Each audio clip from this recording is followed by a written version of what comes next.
Welcome back to Irons United for another transfer show. My name, of course, is Anton, and today we're bringing you some updates. So I've seen some comments already in the group, people saying, do we care that he's gone? We wouldn't be a channel if we didn't report to you the deal, I suppose you could say, and also maybe looking a little bit about why he's gone, how much he's gone for, what that means for West Ham moving forward.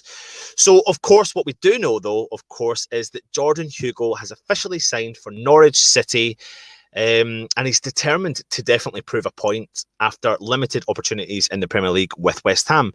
The 28-year-old has signed a 3-year deal with Norwich after coming to an agreement with West Ham.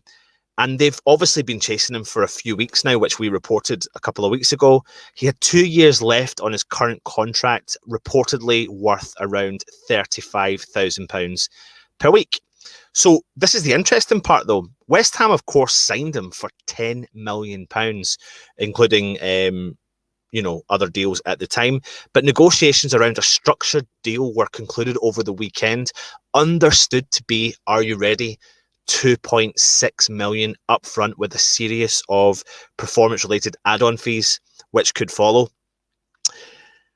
West Ham, of course, we heard were holding out for £5 million, but we've actually struck the deal to sell Hugill to Norwich for £2.6 million. It's a massive loss. If you take the loss between him and Ajeti, that's just a big loss and very, very typical West Ham, I suppose you could say.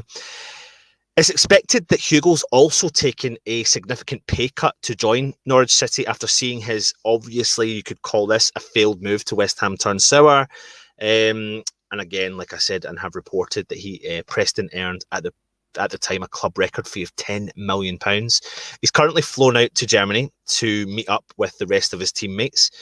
So he said, I mean, this is another thing I love about him. It's a famous video that Hugill had when he joined West Ham, and he was, come on, you Irons, and the bubbles and everything.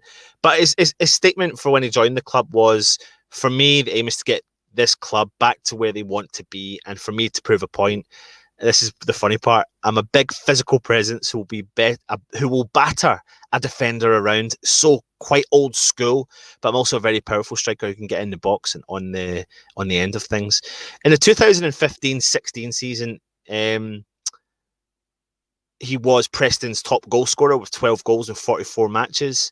But in the opening 29 games of the 2017-18 season, he caught interest from West Ham manager David Moyes, obviously at the time in his first tenure as the West Ham manager, who agreed the deal to bring him into the club. And at the last minute, it was like a last-minute deal on transfer deadline day.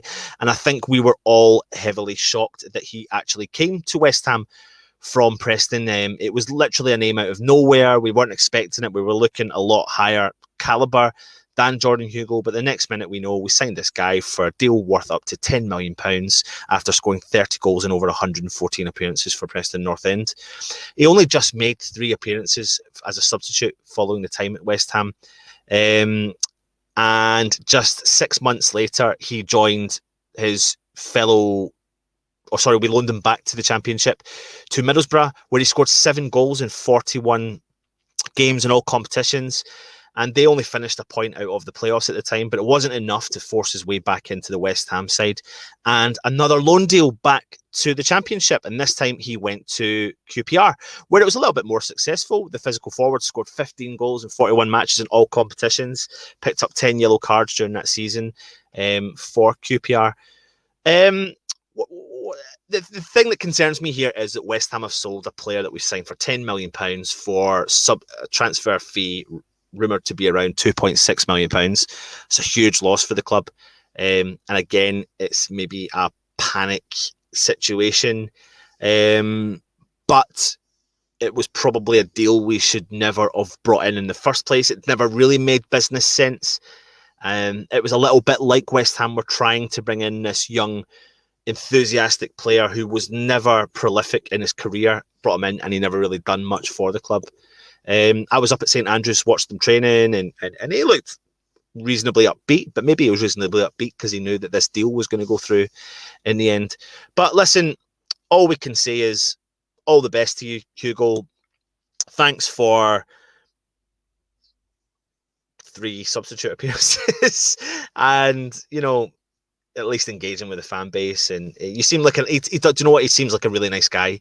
And I do wish him all the best at Norwich, and maybe the Championship is his level.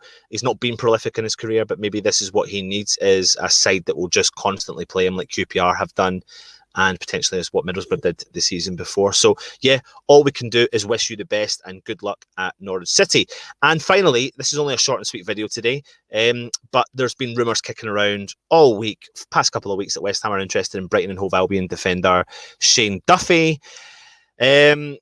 The rumour was that maybe we would be looking at bringing him in on loan or a permanent deal. The other club who were interested in him, and it looks now likely he is signing for the club, because today on his Instagram post, he actually posted this image. You can probably see it if you look close enough. It's actually from his official account. And he had been at the airport and was flying, from what we believe, up to Glasgow. And shortly after, his brother posted this image on his Instagram with the Celtic badge. We all know, or have been reported, that Shane Duffy is a huge Celtic fan, and Celtic have shown him a strong bit of interest. I'm not disappointed, if I'm being brutally honest, with this one. He's 28 years old, good defender, he's performed really well for Brighton, but I just don't think it's what we're looking for right now. So I'm not going to be gutted at this. I think the interesting thing is, if we had a genuine interest in him and couldn't get this deal over the line, and Celtic have snatched him away from us, that's the part I'm more disappointed in. We'll see. We don't know. We don't really know the full story. He's not officially signed for Celtic yet, but he is currently probably landed and currently negotiating, doing his medical with Celtic, and will probably sign a contract with Celtic. And it's his boyhood club, who he loves and adores. So that comes to an end of our transfer show today. Like I said, we report to you when players leave, when they come in, etc. So we just thought we'd give you a brief video on the fact that Jordan Hugill has now signed for Norwich City. He's off the books for West Ham. What does that mean for West Ham? We don't know. Does that mean that the Ajeti deal paid off the fee that we owed to Frankfurt for Haller, and now we've gained 2.6 million, which goes into our transfer kitty, and now our transfer kitty sits at 2.6 million. Who can we buy for that? Literally, I mean, I don't know what is going on, but hopefully we'll see a little bit more activity now.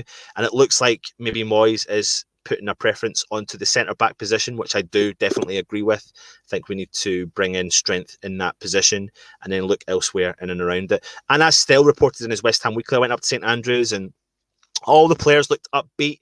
They really did look upbeat, and they were, all singing and dancing and having a laugh. And I got to go into the hotel and see where they were like hanging about. A great setup there as well. So the move to come up to Scotland and bring the players together and not have to travel too far was a really good move by Moyes. It seemed to have worked wonders. Hopefully the squad, I mean, you've seen the interview by Haller. He looks like he wants to stay, etc. So it'll be an interesting time, interesting few weeks we've got coming up. But make sure you tune in later on tonight. Hopefully we'll bring to you a preview for the 2 friendlies that we've got tomorrow afternoon.